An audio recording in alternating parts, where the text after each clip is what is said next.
rebonjour à toutes, oui, c'est ça, tout à fait, sur le plateau de Furax pour une nouvelle table ronde et nous allons parler cyberharcèlement, hein, beaucoup de sujets joyeux, mais on va surtout parler des possibilités juridiques qui s'offrent à nous.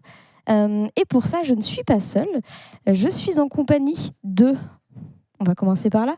Je suis en compagnie de Max, tu es porte-parole de Stop Homophobie. C'est ça, merci beaucoup. Je ne sais pas si mon micro marche, mais oui, je crois que ça marche. Je pense qu'on t'entend. Merci beaucoup, oui. Porte-parole de Stop Homophobie, une association d'utilité publique qui lutte contre les LGBT-phobies dans la France. À côté de toi, il y a Laure. Laure, on t'a déjà vu sur la chaîne de Furax. Tu es cofondatrice de Féministes contre le cyberharcèlement, l'association que l'on soutient lors de cette deuxième édition de Furax. Et tu es co-autrice de Politiser les cyberviolences que l'on retrouve chez les éditions Le Cavalier Bleu. C'est exactement ça, oui. J'ai été exhaustive, on a bien préparé en avance. De l'autre côté, je suis avec Nimésia. Est-ce que je prononce bien? Tout à fait, oui. Parfait. Tu es créatrice de contenu et tu as entamé des procédures judiciaires. Tout à fait. Pour cyberharcèlement. Et à côté de toi, Becca, donc tu es étudiante en droit et tu es co-autrice des vidéos de Feldup. C'est ça. Et en plus de ça, on a un direct du Japon puisque nous avons Fourmi que vous avez vu juste avant, coucou Fourmi, qui est juriste en protection des données personnelles et bien entendu membre de Furax. Coucou Fourmi, tu vas bien? Super, et vous? Je suis désolée, il y aura un petit délai. Je suis un peu loin. Il y a pas de problème, ça va, le délai est acceptable pour le Japon, il y a quand même quelques heures de décalage horaire. Alors on va commencer par la toute première question qui est quand même essentielle, c'est quoi la définition juridique du cyberharcèlement et qu'est-ce qu'on risque? Est-ce que Laure, tu peux nous en parler? De tête. Le cyberharcèlement, c'est du harcèlement moral par le biais des outils numériques. Donc déjà, pour qu'il y ait harcèlement, il faut qu'il y ait plusieurs agissements, au moins 2. Ça, c'est une part importante de la définition. Et après, il faut que ces agissements ils aient pour effet ou pour objet une atteinte à la dignité ou une dégradation de la santé ou des conditions de vie de la personne qui est visée. Ça, c'est ce qui permet de définir juridiquement le cyberharcèlement. Après, il y a des circonstances qui peuvent être aggravantes. Au départ, le fait d'utiliser les outils numériques, c'est une circonstance aggravante. Donc, on va être sur 2 ans de prison et 30 000 € d'amende. Si la personne visée est vulnérable ou mineure, on va être sur 3 ans de prison. Et si ce cyberharcèlement il a mené au suicide ou à une tentative de suicide de la personne visée, là, on est sur 10 ans de prison et 150 000 € d'amende. Et est-ce que du coup, si c'est du sexisme qui conduit à ce cyberharcèlement, c'est aussi une circonstance aggravante? Non. Ok. Une autre question du coup qui me revient, tu dis 2 agissements, est-ce que c'est obligatoirement 2 agissements de la même personne ou si c'est plusieurs personnes, ça se cumule? Alors, la loi de 2018 a comblé un vide juridique en la matière. Et du coup, elle permet de punir les raids de cyberharcèlement, notamment si les personnes qui ont cyberharcelé en meute ne pouvaient ignorer qu'un cyberharcèlement en meute était en cours, ou si une personne a eu un agissement qui a pu générer en fait ce raid de cyberharcèlement. Par exemple, un message avec le hâte d'une personne en disant « allez lui envoyer quelques messages », eh bien là, ça signe le cyberharcèlement en meute. Est-ce qu'on a justement une jurisprudence qui dit à quel point envoyer lui des messages doit être précis ou pas pour être considéré comme cyberharcèlement, ou c'est encore actuellement assez vague là-dessus? Est-ce qu'on a des informations? Genre si on dit pas... si on vise spécifiquement quelqu'un en disant « Ah, regardez, cette personne, elle dit vraiment n'importe quoi », sans dire explicitement « Allez lui dire qu'elle dit n'importe quoi », est-ce qu'on est dans la limite, justement? Alors, j'avoue qu'en fait, il y a peu de jurisprudence en la matière parce qu'il y a peu de condamnations. Et du coup, j'ignore... Enfin, voilà, si quelqu'un d'autre a une... Est-ce que quelqu'un d'autre a quelque chose à rajouter d'ailleurs sur cette partie question avant qu'on passe à la suite? À ma connaissance, malheureusement, il n'y a pas de jurisprudence sur ça. En fait, c'est trop récent d'un point de vue juridique et en termes de procès, donc du coup de jurisprudence, pour qu'en fait, il y ait des précisions sur tous les cas précis de ce qui peut déclencher un harcèlement ou non. Ouais, et puis en plus, la justice est longue. Donc, comme tu dis, 2018, c'est quand même assez récent en termes de justice. Fourmi, si tu veux des fois intervenir, n'hésite pas à me faire un petit signe. Comme ça, je sais que je te donne la parole, histoire que tu ne te sentes pas isolée. Et tu es avec nous sur le plateau. Et mon PC se met en veille. Vas-y, Et Becca. effectivement, moi j'y pense, mais si je peux juste rajouter quelque chose de très général, c'est que globalement, c'est toujours une avancée quand il y a une nouvelle loi qui vient préciser quelque chose, qui vient condamner quelque chose qui pouvait passer entre les mailles du filet avant. Mais souvent, c'est pas parce qu'il y a une nouvelle loi qui va être appliquée que ça dépend aussi des mœurs, de l'interprétation des juges et de tout un tas de facteurs comme ça. Et par exemple, quand le viol conjugal il est passé en circonstances aggravantes, par exemple, c'est pas pour ça que du jour au lendemain, les juges, vous étiez ensemble, vous étiez conjoints, vous étiez mariés, d'accord, donc c'est bien pire. Ça reste quelque chose de, d'accord, donc en fait ça amène des questions, ça amène machin. Et ça explique aussi le manque de jurisprudence, c'est pas anodin, quoi. Et en plus, il me semble aussi que niveau loi, on remarque quand même très souvent que c'est d'abord les mœurs qui changent avant que la loi ne s'adapte, alors qu'en fait, ça devrait plus ou moins être l'inverse pour essayer d'appliquer des choses correctes. Justement, Becca, toi, tu voulais nous parler du fait que le cyberharcèlement, donc là, on parlait surtout de choses publiques, mais en fait, ça peut aussi avoir lieu peut-être dans des cercles privés ou pas, cette dimension publique, est-ce qu'elle est obligatoire, notamment dans le côté, on ne pouvait pas ignorer que la personne était victime d'un cyberharcèlement, c'est plus facile à prouver quand il y a des messages publics. Qu'est-ce qu'il en est pour ce côté privé? Alors pour le côté privé, j'avoue que je suis pas assez informée spécifiquement sur les lois, le juridique, etc. pour parler vraiment spécifiquement des circonstances juridiques. Mais c'est vrai que moi, ça me tenait à cœur de rappeler que dans un événement de streaming avec pas mal de personnalités, pas mal de gens, on sait très public, la première chose qui nous vient à l'esprit, et c'est très important d'en parler et de le voir, c'est le cyberharcèlement que reçoivent les influenceuses, les influenceurs, les gens publiquement sur les réseaux sociaux. Telle affaire provoque telle réaction. Oh, il paraît que cette personne a dit cette chose-là, on va aller réagir par rapport à ça. Mais que c'est aussi beaucoup quelque chose qui est resté par rapport à il y a pas mal d'années avec l'affaire Amanda Todd et ce genre de choses, d'en fait des groupes privés, souvent des salles de classe, des groupes d'amis qui se transforment souvent en mini terrain de jeu de cyberharcèlement.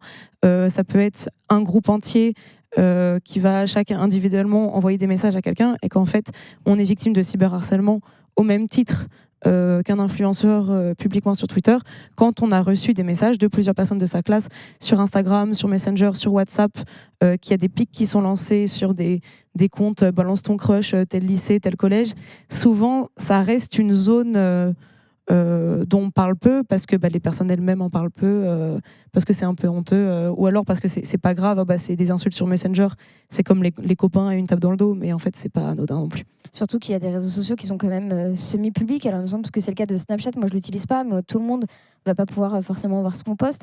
On sait aussi que les serveurs Discord, s'ils restent en petit comité, si on est sur du 50, 100 personnes, ce qui n'est pas si petit que ça, c'est considéré aussi comme du privé et pas comme du public. Voilà, précision importante. Fourmi, toi, tu vas pouvoir nous dire donc depuis quand exactement le cyberharcèlement est puni par la loi?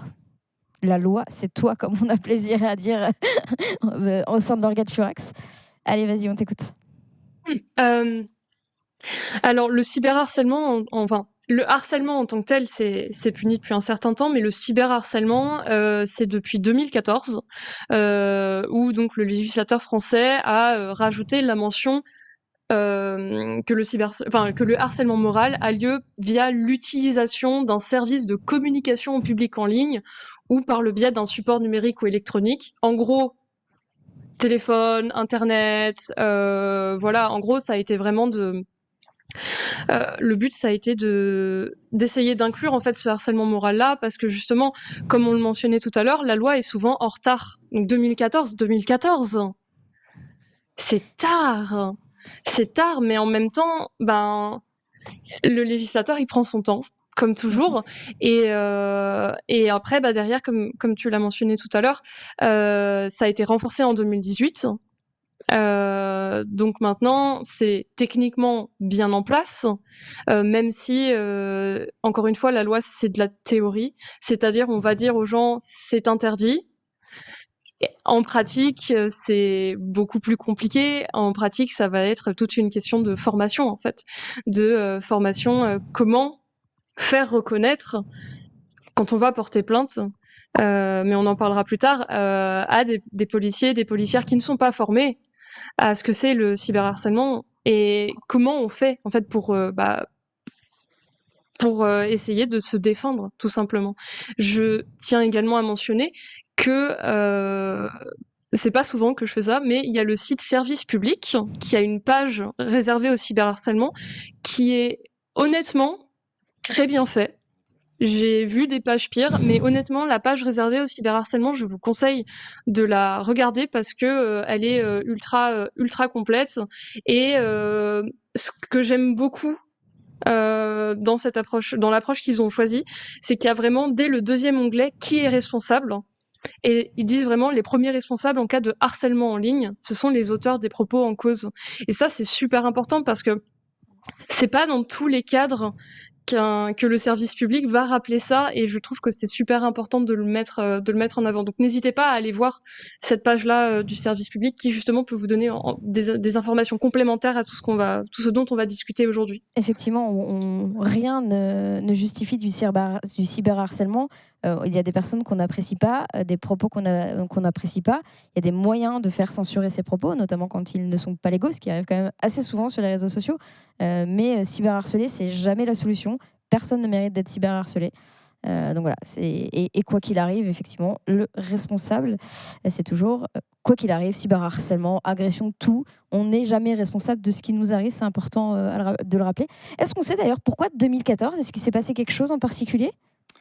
Il s'est passé beaucoup en 2014, mais on se souviendra certainement du harcèlement qu'a subi Nadia Dam, donc la journaliste, qui a été la première plus grosse affaire de cyberharcèlement. En plus, c'était une transition sur ma question d'après, je n'ai même pas fait exprès, c'est tellement beau.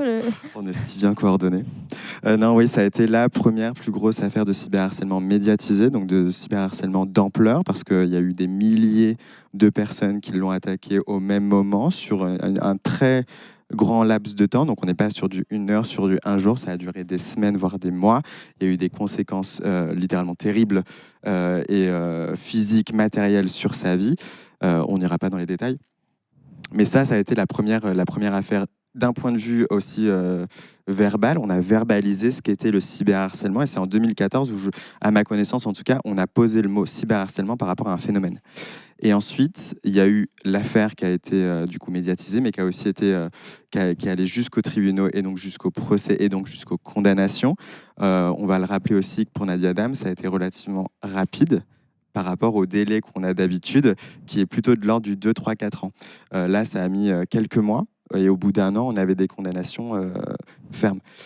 Donc ça a été la première affaire, et il y en a eu d'autres. Je pense à celle de Magali Berda il y a quelques semaines, où là, pour le coup, on a eu du ferme, c'est-à-dire qu'on a eu pour la première fois par rapport à l'application de la loi, qui prévoit la prison ferme sur du harcèlement à circonstances aggravantes. On a eu de la prison ferme qui a été décidée, et du coup, les auteurs ont été condamnés. Ça, c'est la première fois, et on est en 2024.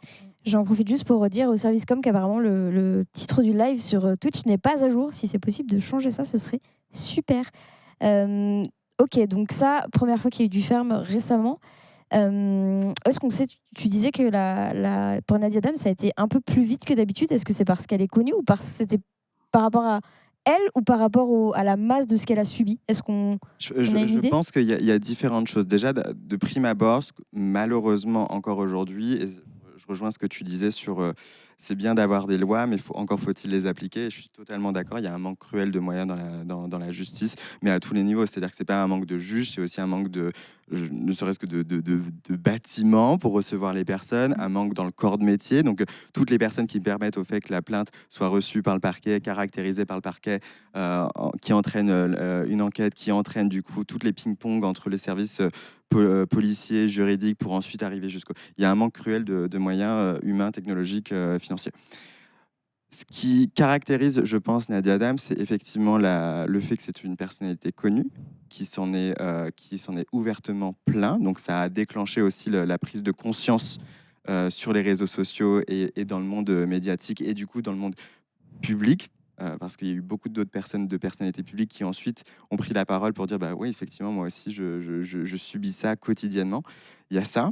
Je pense qu'il y a aussi évidemment l'ampleur du harcèlement et la dégradation de son niveau de vie et de sa santé physique et mentale qui a beaucoup joué certainement. Parce que là, on est vraiment sur du harcèlement. Il n'y a pas de compétition dans le cyberharcèlement.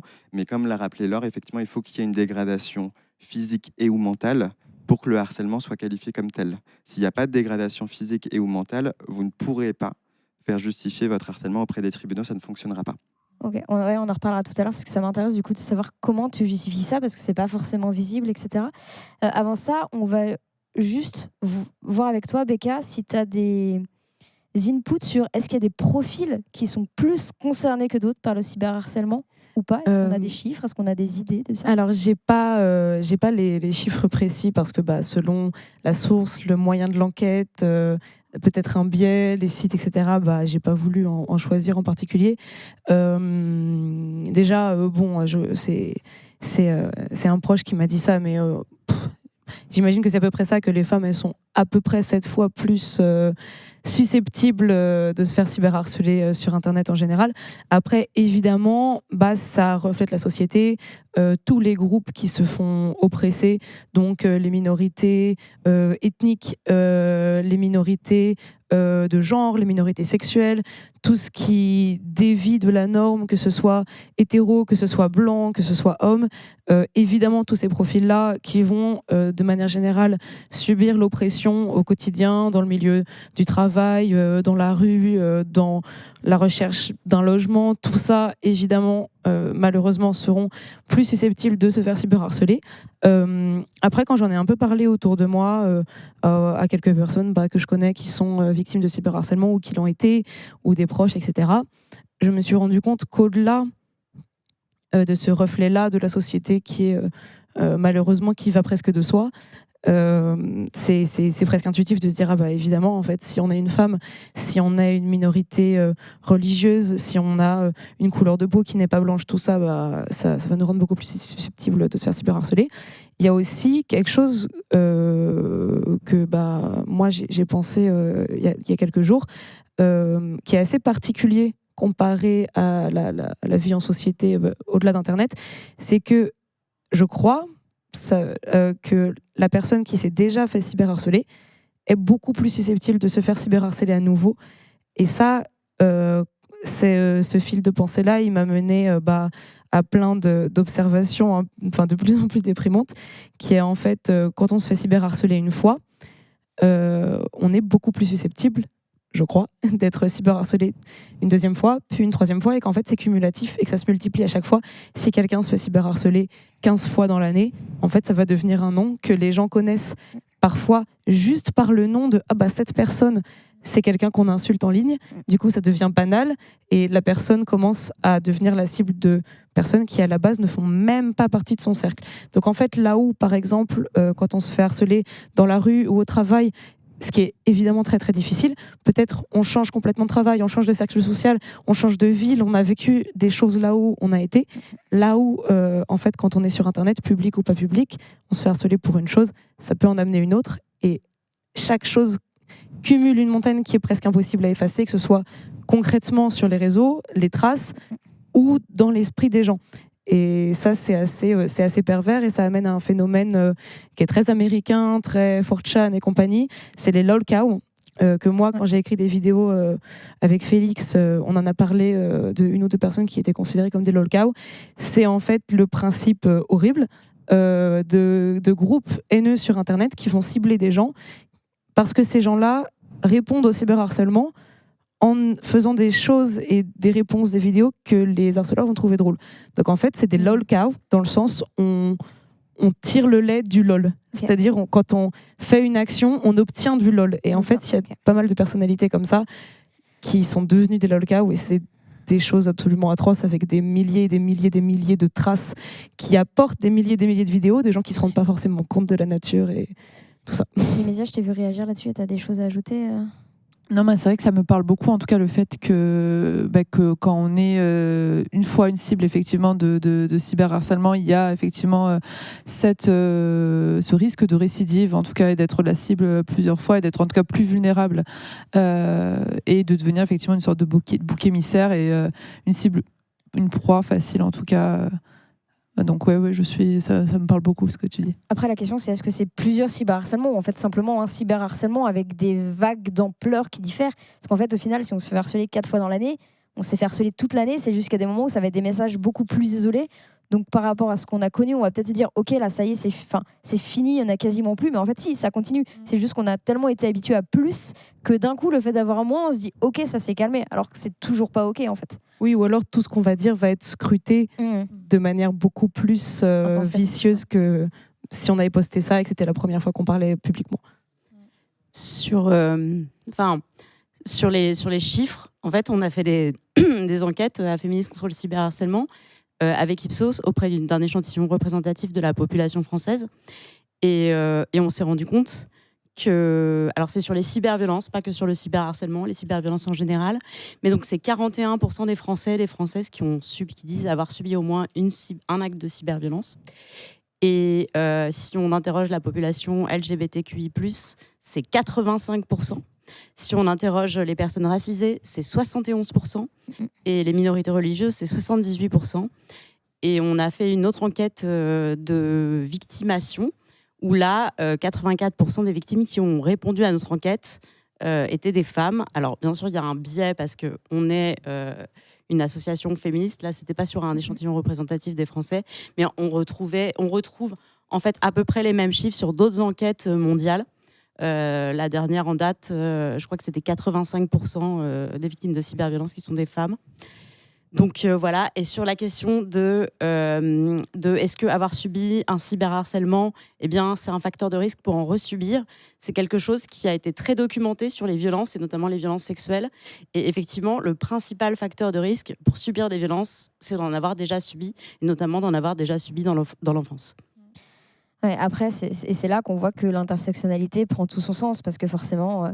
plus on cumule de biais qui vont conduire à du harcèlement, à des agressions, etc., plus on a de chances d'en subir encore plus. Et ouais, c'est pour ça que quand on parle de féminisme, on inclut l'intersectionnalité, parce que sinon les combats n'ont pas de sens.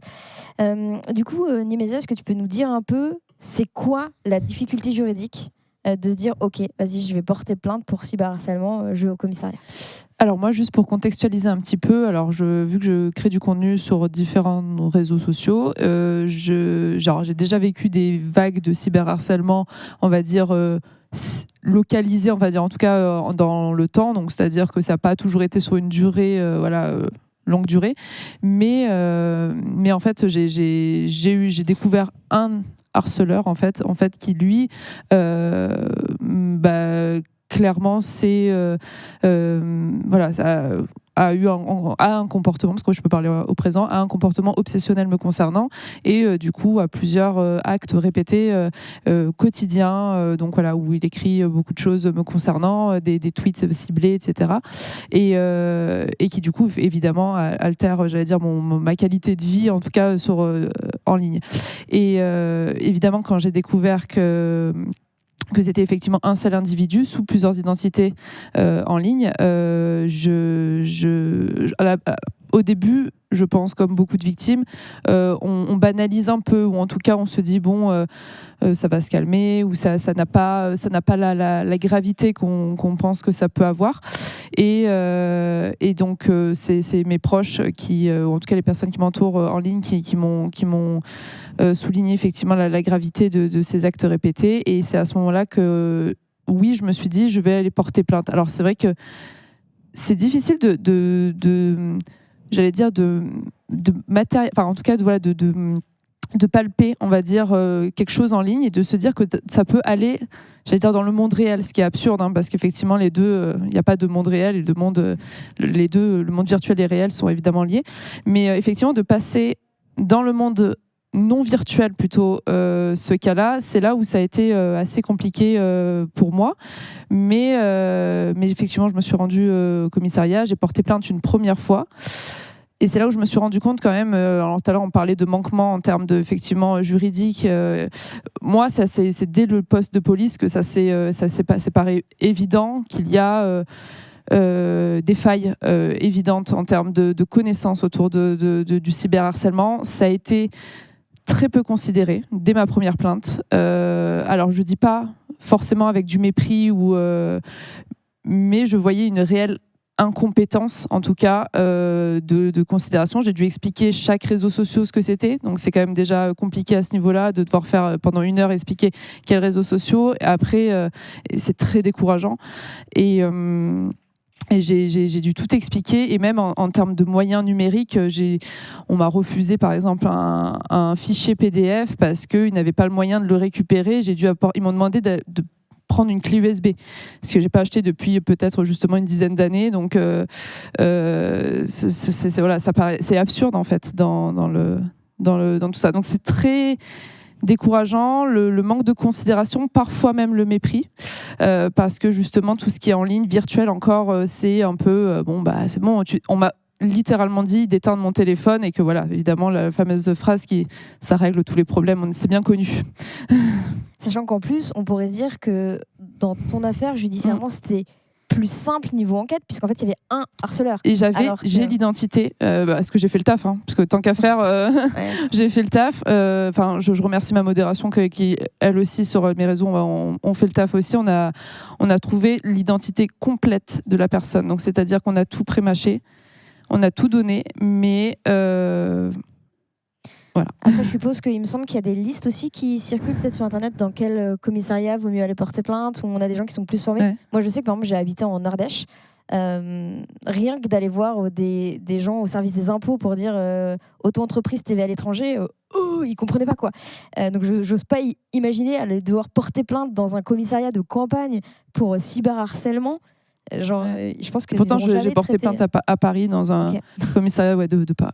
Dans Paris. C'était quand, si c'est bien. Alors la première plainte était en décembre 2022 et la dernière il y a moins d'1 an, donc très récent. Après le grand plan de formation sur le cyberharcèlement destiné aux officiers de police.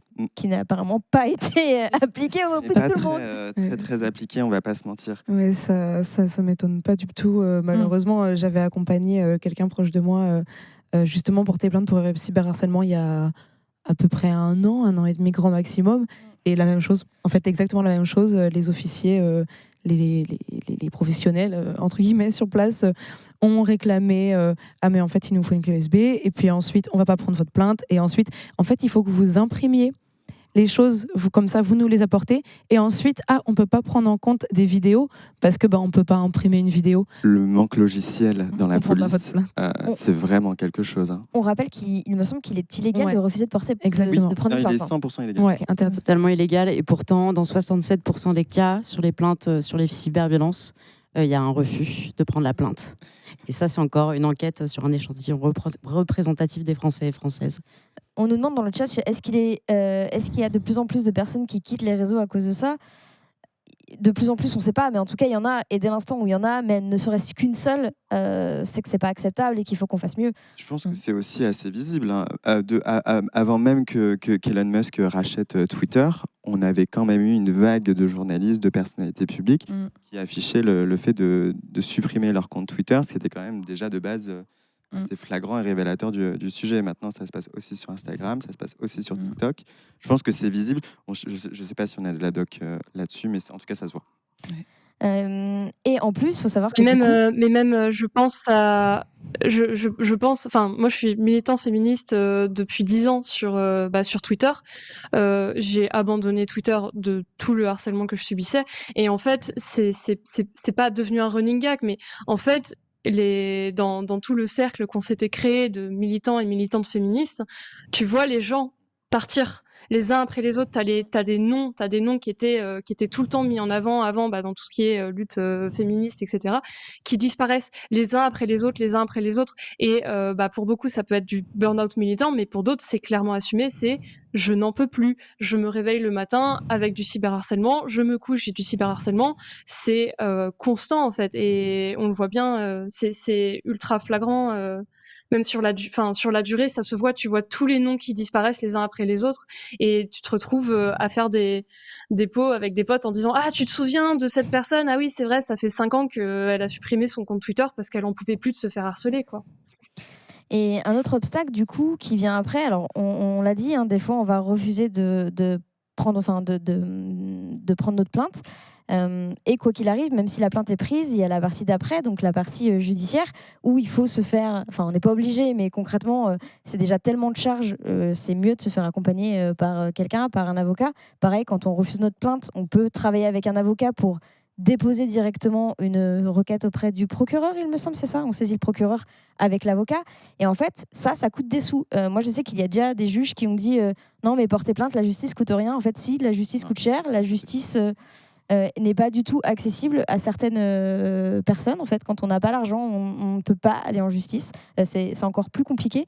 Du coup, si j'ai pas l'argent pour me faire accompagner par une pro, est-ce qu'il existe des solutions? Est-ce qu'il existe des assos, des avocats spécialisés? Est-ce que tu peux nous en parler un petit peu? Ouais, bien sûr. Alors, juste avant, il y a sur la question des listes où aller pour déposer plainte. Effectivement, en région parisienne, et je vais parler juste pour le cas des LGBTophobies, moi, je vais déposer plainte à Paris auprès du référent LGBT. Donc, à peu près tous les 3 mois, je vais en commissariat. Je passe 4 heures pour déposer tout un tas de plaintes pour Stop Homophobie. Donc là, on a des moyens un peu privilégiés parce que c'est le premier référent LGBT compétent sur la question, qui connaît toutes les méthodologies, parce que déposer une plainte, c'est pas juste donner son vécu, taper un énorme roman et l'envoyer. Il y a une vraie méthodologie, parce que la plainte, par rapport aux milliers d'autres plaintes, il faut qu'elle soit lue en diago et qu'elle soit caractérisée le plus vite possible. Et pareil, la caractérisation se fait vraiment au dépôt de plainte pour éviter qu'après, on oublie ou que ce ne soit pas assez caractérisé et que du coup, on passe à côté de certaines lois.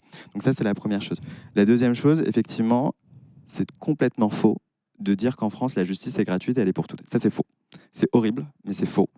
La justice est chère. Moi, à titre personnel, ça a été très cher. Je pense que pour toi, ça peut être très cher aussi. C'est cher pour tout le monde. Maintenant, il y a quand même quelques petites solutions. La première recommandation que je donne, quoi qu'il arrive aux personnes qui nous appellent chez Stop Homophobie, c'est évidemment de passer par Stop Homophobie, parce que nous, on a des avocats spécialisés pour le traitement de plaintes liées au cyberharcèlement, parce que c'est un code pénal différent. C'est le code du droit de la liberté de la presse. Et celui-là, il est très complexe, il est très difficile, parce qu'on peut louper certaines... à titre personnel, pareil, ça s'est produit. On peut perdre un procès pour vice de procédure. Ça ne veut pas dire qu'on a tort, mais on le perd parce qu'il y a une vice de forme, la plainte était mal rédigée, même si on l'a envoyée auprès du procureur. Donc, passer par les associations, parce que les associations qui sont subventionnées ont peut-être un peu de budget dédié pour prendre en charge une partie des frais liés aux avocats. Aussi, il y a des associations comme Stop Homophobie, celles qui ont un agrément national, qui permettent de faire ce qu'on appelle du mécénat de compétences, c'est-à-dire on est complètement habilité à prendre un avocat et déduire une partie de la facture de l'avocat via un crédit d'impôt.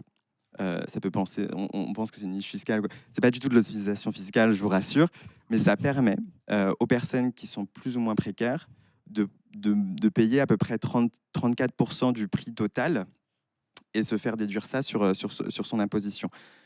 Aussi, on peut mettre en place des échéanciers, etc. Donc finalement, on peut quand même, quelque part, alléger la charge financière liée au dépôt de plainte.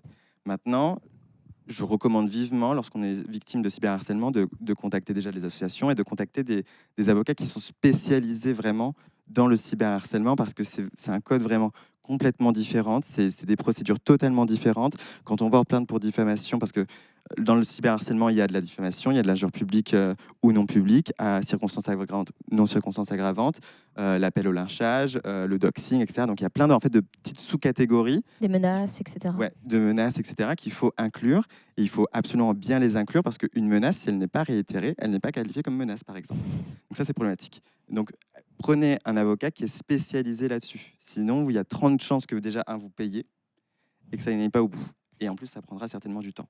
L'autre chose à faire, c'est de relancer avec l'avocat le parquet. Tout le temps. Là, on peut faire du harcèlement. Mais harceler le parquet, faut vraiment que parce que malheureusement, les délais dans le système qu'on connaît juridique français, il est extrêmement lourd. On a des personnes chez Sopophobie qui attendent depuis 8 ans. Donc vraiment, il faut harceler le parquet, il faut prendre des nouvelles systématiquement, voir où est-ce que l'enquête va, etc. C'est encore plus dur parce qu'en fait, on n'est pas forcément en état de faire ça et de faire ce suivi, etc., quand on subit du harcèlement. Donc, c'est vrai que la justice est encore plus pernicieuse parce que déjà, il faut avoir l'argent, il faut franchir l'étape, il faut s'en rendre compte. Et en plus, derrière, il faut suivre assidûment, sinon il ne se passe rien, quoi. Non, ou souvent, il ne se passe pas grand-chose. Une autre chose, n'oubliez pas de vérifier si vous avez une assurance juridique. Dans plein de contrats, des fois, c'est inclus, un contrat habitation, etc.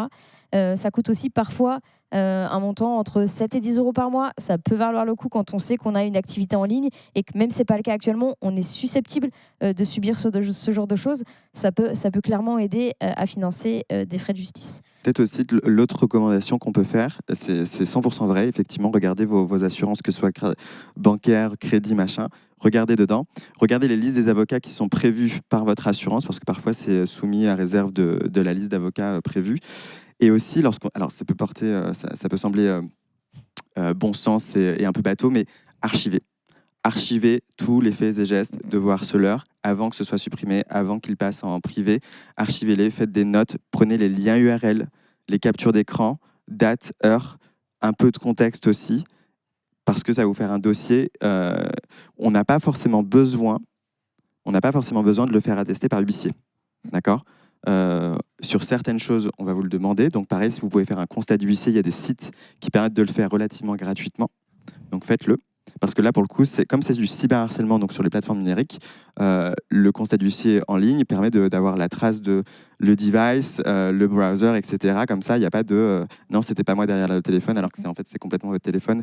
Voilà. Donc ça peut aussi simplifier l'enquête. Fourmi, est-ce que tu as d'autres conseils pour justement ces personnes qui sont victimes? Est-ce qu'il y a des réflexes vraiment à avoir en termes de conservation de preuves et autres, sachant que, je rappelle, c'est pas non plus de notre responsabilité en tant que victime de bien réagir. La responsabilité va au harceleur qui ne devrait pas harceler, mais le but c'est de donner quelques clés pour se protéger du mieux possible. Exactement. Donc voilà, c'est exactement ça. C'est pas notre responsabilité de victime. Le problème, c'est que comme Nimésia l'a très bien mentionné tout à l'heure, des fois, en fait, c'est même pas des fois, c'est quasi tout le temps, on va devoir faire le rôle de la police. C'est-à-dire qu'il y a des affaires où, tant que la police ne sait pas qui est derrière, en fait, ils ne vont rien faire et où, en fait, ils vont juste bloquer et ne pas savoir quoi faire. Donc c'est malheureusement des fois, en fait, on va se retrouver avec une charge de la preuve qui est très lourde parce qu'en fait en France quand on va porter plainte, quand on va dire voilà j'ai subi ça, on va avoir dans il y a plusieurs cas mais on va généralement avoir la charge de la preuve, c'est-à-dire que nous on va devoir prouver que ça nous est arrivé et en fait il y a beaucoup de preuves il y a beaucoup de plaintes qui peuvent être classées sans suite parce que justement preuve insuffisante et donc du coup c'est une double peine pour nous, c'est-à-dire que l'on subit quelque chose en tant que victime, mais en plus on nous dit derrière ah oui mais en fait t'as pas fourni assez de preuves et ça c'est vraiment c'est une réalité qu'il faut vraiment bien garder en tête et qui est horrible à dire mais qui malheureusement est la réalité actuellement et qui sera la réalité tant qu'en fait bah, en face, il n'y aura pas plus de formation, qu'il n'y aura pas de vraie prise en charge. Et de moyens. Et donc du coup, c'est super important de tout garder, comme l'a dit Max tout à l'heure. Donc tout garder, tout screenshotter, les liens, les vidéos, faites des captures d'écran, gardez bien. Je vous donne des conseils un peu pratico-pratiques, mais mettez bien la date et l'heure, vous savez, sur vos ordinateurs, sur vos téléphones, etc. Ou même si c'est un truc, vous mettez un papier avec la date, l'heure, un journal du jour, ce genre de choses. Gardez tout. Je sais qu'il y a certaines personnes, en fait, quand elles reçoivent des choses horribles, elles ont un peu la tendance à bloquer, supprimer, ce qui est complètement ok. Je comprends totalement, ça peut être quelque chose dont tu as besoin psychologiquement. Mais en tout cas, si jamais tu as cette volonté-là, si jamais la personne a cette volonté-là d'aller porter plainte, il faut garder les preuves. Et il y a un deuxième point que avant de bloquer donc du coup. Et il y a un deuxième point que j'aimerais aborder en matière de preuves, c'est que en civil, donc pas là où on est là, mais donc en civil, normalement, la preuve, elle doit être obtenue de manière loyale. Donc elle doit pas porter atteinte à la vie privée, au secret professionnel. Mais pour ce qui est du pénal, c'est un peu plus large. Ça va être le juge qui va décider, mais en fait, vous avez parfois la possibilité de prouver par tout moyen, et donc en fait d'obtenir notamment des choses que vous n'auriez pas le droit, notamment des conversations privées auxquelles vous n'auriez normalement pas le droit en civil, qui sont là en fait pour vous protéger vous, pour montrer quand il y a une intention de nuire, pour montrer, ça peut être très difficile parce que par exemple, la personne qui vous cyberharcèle, elle va jamais avouer en place publique, oui, je déteste cette personne, j'ai une intention de nuire. Mais par contre, ça peut être des discours rapportés. Voilà, voici un extrait d'une conversation privée. Normalement, on n'a pas le droit en civil, on n'a pas le droit, mais en pénal, c'est par tout moyen. C'est le juge qui va apprécier la preuve, si il ou elle l'accepte ou non. Donc c'est vraiment super important de tout garder. Je sais que ça peut être très compliqué. N'hésitez pas à faire appel. Donc comme le disait Max, donc à des personnes, des associations, des avocats à Stop Homophobie par exemple, ou même à un ou une amie qui peut en fait vous aider à tout garder. Je sais que moi j'ai accompagné une personne de mon entourage là-dedans, où c'était juste pas possible pour cette personne, et du coup c'est moi qui ai fait ce travail-là. Donc voilà, n'hésitez pas à vraiment chercher l'entraide. Prenez soin de vous, prenez soin de votre santé physique et mentale.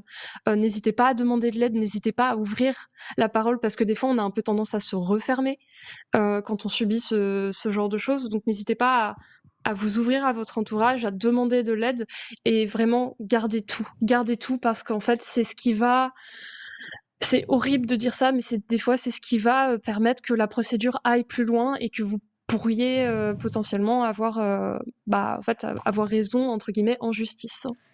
Et du coup, pour terminer, on a encore un peu de temps, hein, mais j'aimerais passer sur l'étape d'après. Donc du coup, on a vu, ok, on est victime, l'archivage des preuves, la plainte.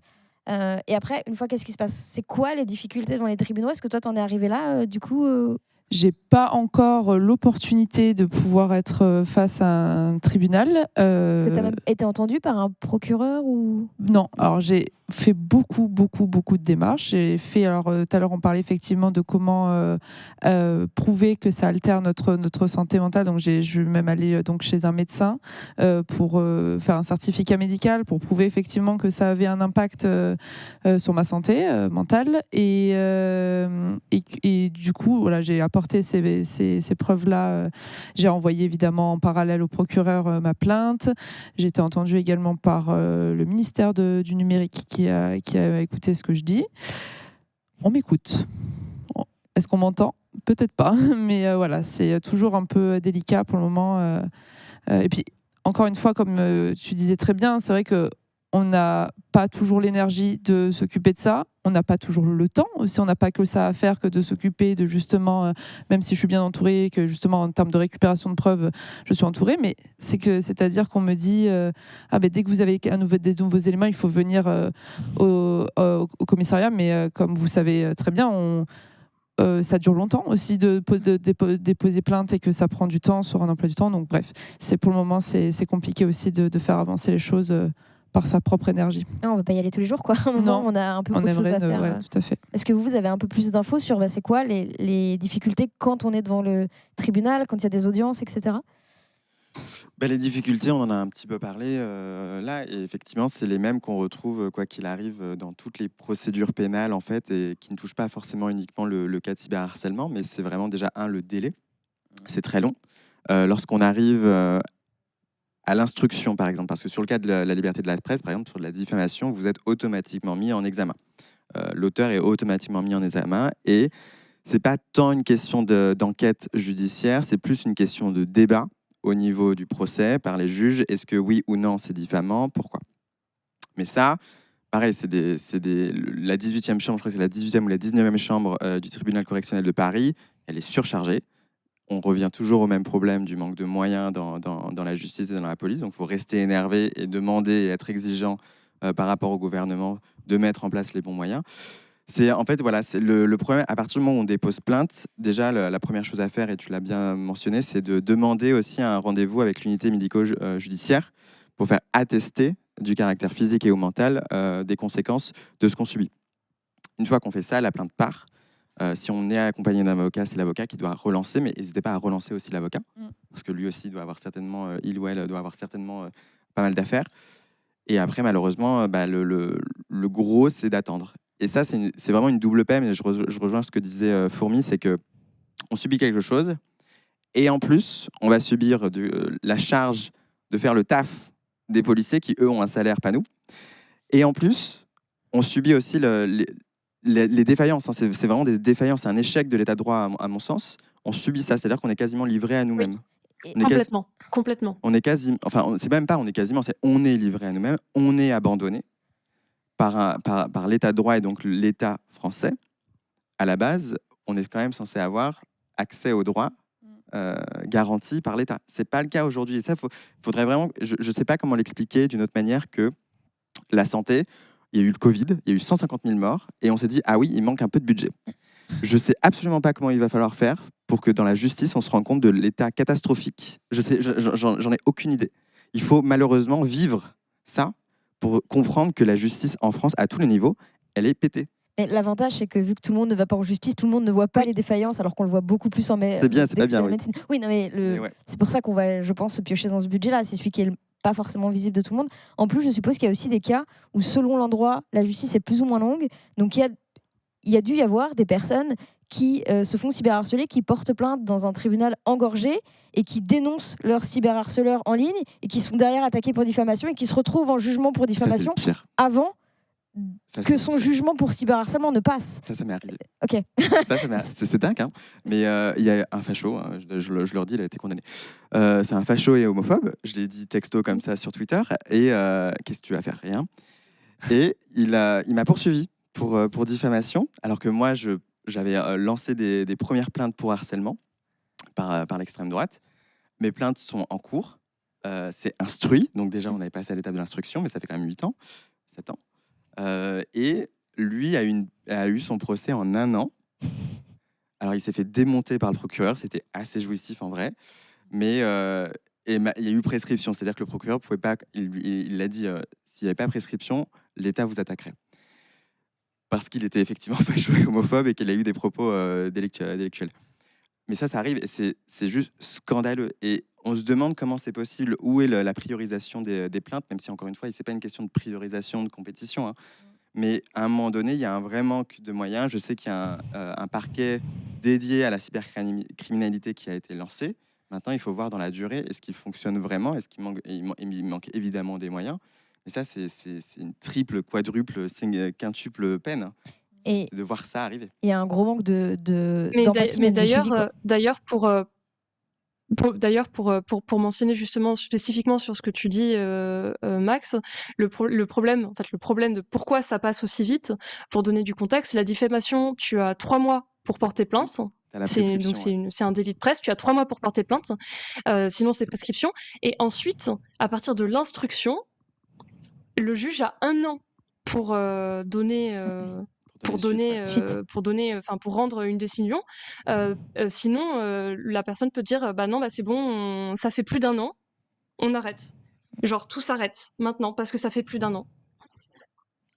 Ouais, il y a des rouages. Alors, je sais, je suis pas juriste là-dessus, donc j'aurais pas de commentaires sur pourquoi, du comment, mais d'un point de vue purement personnel, il y a des énormes échecs et défaillances dans l'application même de la loi.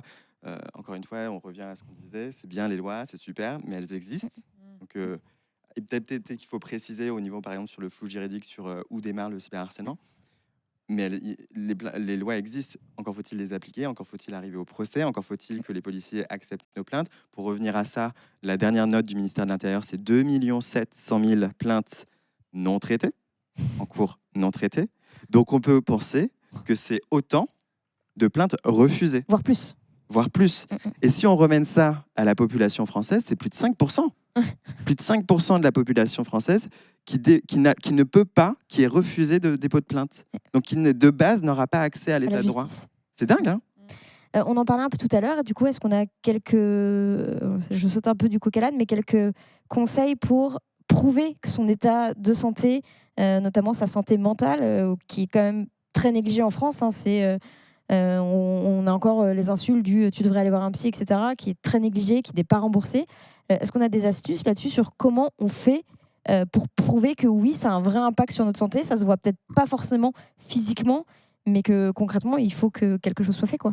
Déjà faire systématiquement des certificats médicaux auprès de son médecin traitant ou d'un psychiatre ou d'un médecin ou d'une médecin psychiatre. Est-ce qu'il y a parce que je sais que c'est le cas pour le travail des fois, il faut constater la dégradation de l'état de santé, mais sans préciser, sans présumer de la cause, parce que du coup, ça peut être jugé irrecevable, parce que le médecin ne peut pas attester que c'est sûr que ça vient de ça. Ah oui, en général, Ok. les certificats sont très flous et ils constatent juste La dégradation de l'état de santé, Voilà, mais sans la relier. en disant que le patient ou la patiente a fait état de telle situation, mais sans forcément les relier, mais juste pour mettre les deux sur le même papier. Ok. Est-ce qu'il y a d'autres choses, des amis? Est-ce que c'est viable, des témoignages de proches qui disent ok.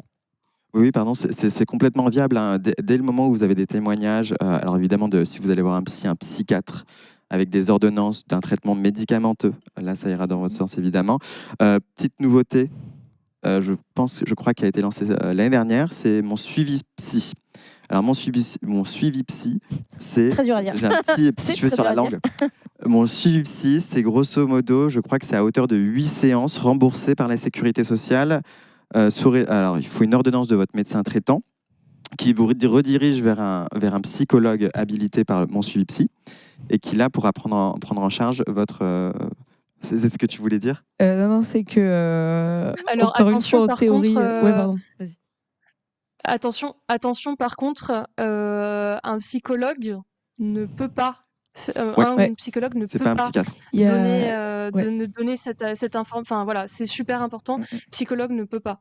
C'est psychiatre Ouais. peut faire cette fameuse ordonnance un peu floue. Psychologue ne peut pas délivrer. La personne n'est pas apte à le faire. Béca, Sachant. des Oui, médecins pardon. traitants. Tu voulais parler des médecins traitants? Du service, mon suivi psy avec le médecin traitant qui prescrit, qui donne une ordonnance en fait pour des séances à moindre prix. Ça s'éloigne un peu du sujet, ça devient plus global, mais parce qu'on peut avoir besoin d'un psychologue si on se fait cyberharceler. Au-delà de la charge de la preuve, le psychiatre, l'attestation, aussi juste avoir un suivi, ça peut être très bien, donc c'est bien à savoir, même si ça peut ne pas aider pour la plainte. Moi, perso, j'ai un médecin traitant qui m'a recommandé, qui m'a fait le petit papier, allez voir sur ce site, vous aurez ce truc, machin.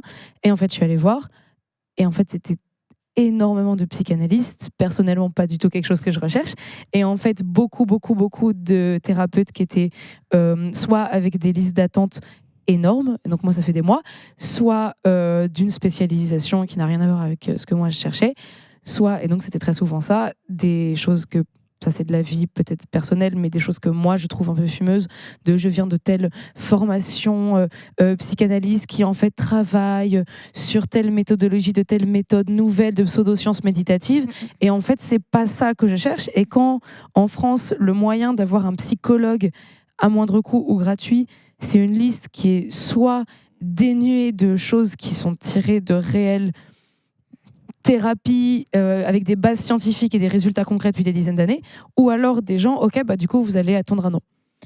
Et ça, c'est un peu le revers de la vie. Donc, comme les lois, en fait, c'est super, c'est là, mais concrètement, je crois, voilà. effectivement, il est absolument pas parfait. Ça peut peut-être fonctionner si vous avez des psychologues et des psychiatres Comme habilités les avocats d'assurance, en fait. qui sont à côté, et ça ne peut peut-être pas fonctionner s'il n'y a pas assez de personnel compétent et qualifié là-dessus. Et après, on retombe sur le problème qu'il y a aussi beaucoup de Français et de Françaises qui n'ont pas de médecin traitant, puisque genre moi où j'habite en Corrèze, hein, c'est pas l'endroit le plus peuplé.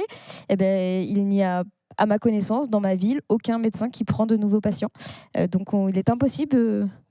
Il est impossible, j'en ai appelé une vingtaine, j'en ai eu, mais on ne peut pas avoir de médecin traitant ni de rendez-vous médical, puisqu'en fait, du coup, on ne prend pas de rendez-vous si on n'est pas dans la patientèle. Bref, en fait, tous les problèmes se cumulent et des fois, on va être amené à subir encore plus de pression et d'injustice, en fait, parce que c'est clairement de l'injustice. Ma toute dernière question, ce sera sur la jurisprudence en France. On sait, c'est assez récent, il n'y a pas tant de ça que ça, mais est-ce qu'on a de la jurisprudence? Est-ce qu'il y a un changement récent? Laure, est-ce que tu peux nous parler de ça? Est-ce qu'il y a des choses à dire? Alors, il n'y a pas grand-chose à dire, hein. Juste, non, mais il y a effectivement la condamnation de la prison ferme pour 28 personnes dans le cadre de l'affaire de cyberharcèlement de Magali Berda. Et donc, c'est vraiment... un gros pas en avant. Voilà. Alors, oui, on peut dire un gros pas en avant.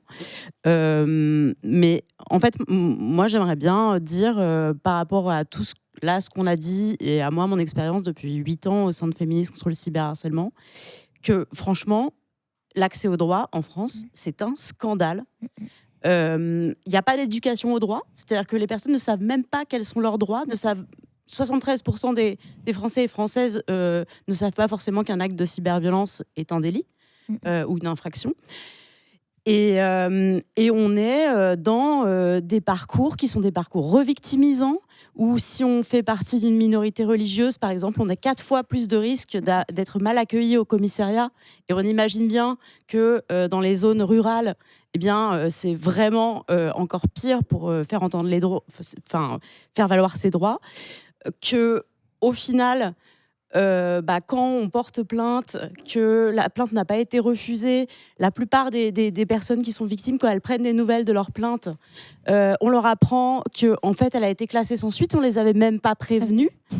Et donc, on est dans un mépris total des personnes victimes, au point que nous, à Féministes contre le cyberharcèlement, en fait, on ne peut pas rejoindre ce discours qui est de dire il faut porter plainte, c'est important de porter plainte. Alors oui, bien sûr que porter plainte, ça fait reculer l'impunité, mais c'est pas comme ça en fait qu'on va faire reculer l'impunité sociale. L'impunité sociale, elle recule aussi grâce à l'éducation populaire, à l'éducation aussi des jeunes. Et puis, on a beaucoup dit que les responsables, c'était les auteurs, les autrices des cyberviolences, mais les responsables, ce sont aussi les plateformes. Et aujourd'hui, avec le règlement sur les services européens, le Digital Services Act, finalement, les grandes plateformes doivent prévenir les risques systémiques et tout mettre en œuvre pour prévenir ces risques systémiques, dont les cyberviolences. Et on peut peut-être espérer qu'elles aussi, elles prendront leurs responsabilités, qu'elles répondront aux réquisitions de la police, parce qu'aujourd'hui, ça n'est pas du tout le cas. Et c'est pour ça aussi que c'est aux victimes de faire le boulot de retracer les adresses IP. Et franchement, c'est un scandale. Sachant qu'il y a, vu ce qu'on a dit, il y a même une étape, c'est que limite, on pourrait attaquer l'État pour maltraitance, en fait. Mais j'aimerais tellement qu'on le fasse à un moment donné. Mais je suis 100%, 3000% d'accord avec Laure. C'est nous, le discours chez Stop Homophobie, on est obligé de dire allez déposer plainte, machin. Parce que ne serait-ce que pour les chiffres du ministère de l'Intérieur, c'est des chiffres ensuite qui déclenchent des points d'action. Mais c'est triste de devoir porter plainte pour des chiffres et pas pour essayer d'obtenir justice quand même. Mais le problème, c'est que même si on fait ça, déjà, alors nous, on essaie d'accompagner le plus souvent avec des avocats et de visiter en fait le commissariat. Moi, je vais au commissariat pour déposer plainte au nom de Stop, mais les victimes passent par des avocats, ou en tout cas, on les redirige vers des avocats pour éviter justement ce côté commissariat obstacle. Mais derrière, c'est un vrai scandale, l'accès au droit, et en fait, je pense que tout est connecté. L'éducation au droit, comme elle le dit, c'est un vrai scandale, ça n'existe pas. L'éducation à vos droits, à ce que vous risquez si vous êtes auteur, ce que vous risquez si vous faites ça n'existe pas. Donc l'éducation, en fait, à la base, dès les tout petits, n'existe pas et elle devrait exister. L'accès à la santé mentale, aujourd'hui, on peut dire qu'elle n'existe pas, parce que d'un point de vue volume, j'imagine que c'est beaucoup trop peu pour qu'on puisse dire waouh, c'est trop bien en France. Et c'est encore très stigmatisé en fait. C'est très il y a tout le champ péjoratif qui suit ça. Et l'accès au droit, l'impunité. Parce qu'au final, comment on combat l'impunité? Moi, c'est mon opinion. Comment on combat l'impunité? Avec des décisions de justice, avec des condamnations. Je ne suis pas forcément pour la prison ferme, mais des condamnations. Il faut que ça aille vite, il faut que ce soit condamné, il faut que les personnes aient peur. C'est de la dissuasion à un moment donné, en plus de l'éducation. Mais il y a de la dissuasion. Aujourd'hui, il n'y a pas ça. Donc l'impunité existe et les violences explosent. 129% d'augmentation depuis 2016 pour les violences LGBTophobes. J'ai même pas les mots pour dire à quel point c'est grave, c'est brutal, et ça impacte tout le monde. Enfin, nous, on a un référent il y a 2 semaines, 1 semaine et demie, qui s'est fait tabasser dans un bar bondé, reconnu par l'extrême droite, tabassé parce que militant LGBT et de gauche. Il y a une explosion qui est tellement réelle et systémique. Enfin, pour moi, il y a une bombe à retardement avec cet échec de la justice lié du coup à l'échec de l'éducation, de la santé en général. Il y a une bombe à retardement où, en fait, à un moment donné, les gens vont se faire justice eux-mêmes. Ouais. C'est une vraie question. est-ce qu'on sait, juste par curiosité avant de conclure, pour conclure, est-ce qu'on sait s'il y a aussi des procès pour cyberharcèlement qui ont été menés pour des personnes qui n'étaient pas connues publiquement, là on parle de Magali Berda, on parle de Nadia Dam, qui sont des personnalités quand même publiques, qu'on voit sur des plateaux télé, etc., qu'on entend parler. Est-ce qu'il y a des personnes avec un peu de visibilité sur Internet, parce qu'on n'a pas besoin non plus d'une visibilité énorme sur Internet pour être cyberharcelé, hein, des gens dont on n'a jamais entendu parler se font cyberharceler. Est-ce qu'il y a eu déjà quelque chose qui a été jusqu'à un tribunal pour ces personnes-là, ou est-ce qu'on le sait? Très peu. Très peu. Ça existe. Je crois qu'en 2014 ou 2017, c'était 14 plaintes qui avaient mené à un procès des condamnations. Et c'était même pas 14 condamnations, c'est qui avaient mené à un procès. Ça existe, c'est très peu. Enfin, moi, à titre personnel, je suis pas super connu. Je suis pas connu du tout, mais je suis super harcelé et je bataille depuis des années pour que ça arrive. Ça va arriver, mais je sais pas quand. Mais ça coûte une blinde pas possible. Oui, ça coûte très cher, ça finit pas toujours par des condamnations. Et surtout, il faut bien voir que quand on dit les montants des amendes, ça, ce ne sont pas les victimes qui les touchent. Non. Et que les réparations pour les préjudices subis, franchement, c'est peanuts, quoi. C'est rien. Donc, c'est énormément d'investissements personnels, financiers, de temps pour, au final... c'est triste, je suis triste de le dire, mais pas grand-chose. Et tout le monde n'est pas égal devant la justice, ça c'est une réalité. Et effectivement, les stars obtiennent des condamnations parce qu'elles vont être un peu plus privilégiées, avoir plus de moyens, être peut-être plus aidées aussi. Mais la personne qui n'a pas de ressources, qui est discriminée, qui habite en zone rurale, qui n'a pas accès à l'information, en fait, la plupart du temps, soit sa plainte elle est refusée, soit elle est classée sans suite.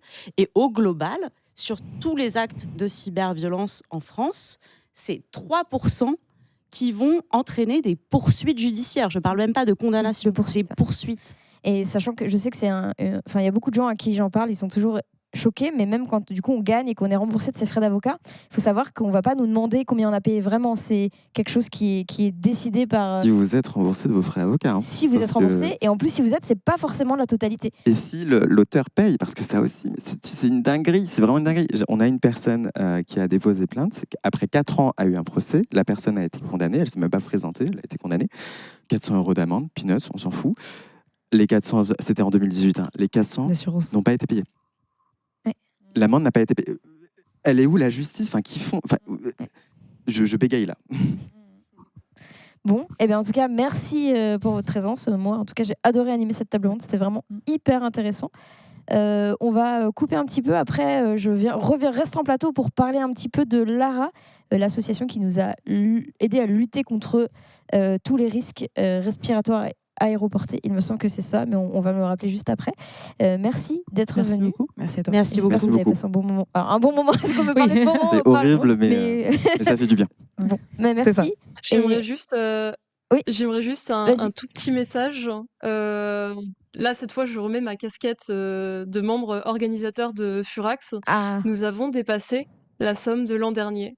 Ça y est. Ouais. Bravo. Et ça veut dire... Waouh, le samedi soir. Ça veut dire que nous allons envoyer un 18h30. tweet à Valérie Damido pour le tweet est envoyé. Ah yes. Ça y Wow. est, parfait. Donc peut-être qu'elle répond. Dans un monde, on aura Valérie qu'elle va Damido. venir. Magnifique. On aimerait Le samedi bien. à 18h30, Donc voilà. chiffre Alors, c'est dépassé. pas, on lui Magnifique. demande. Valérie, viens. Mais par contre, là c'est bien, on a quand même 24 heures. Si on l'avait atteint demain à 16h, c'était un peu moins proche. Là, C'est on a ça. toujours une chance. Donc n'hésitez pas à solliciter Valérie Damido pour qu'elle vienne nous rejoindre sur Furax. Puis en plus, les donations, petit dernier mot, les donations vont à ton association Féministe contre le cyberharcèlement. qui littéralement combat tout ce qu'on vient de dire. Donc c'est super important. Donc si vous êtes en colère comme nous, donnez votre argent si vous le pouvez. Et sinon, n'hésitez pas à nous relayer, à poster la chaîne, à en parler Si autour de vous êtes vous. Furax comme nous. C'est ça, Exactement. la visibilité, ça aide. Eh bien, merci et on se retrouve dans un instant.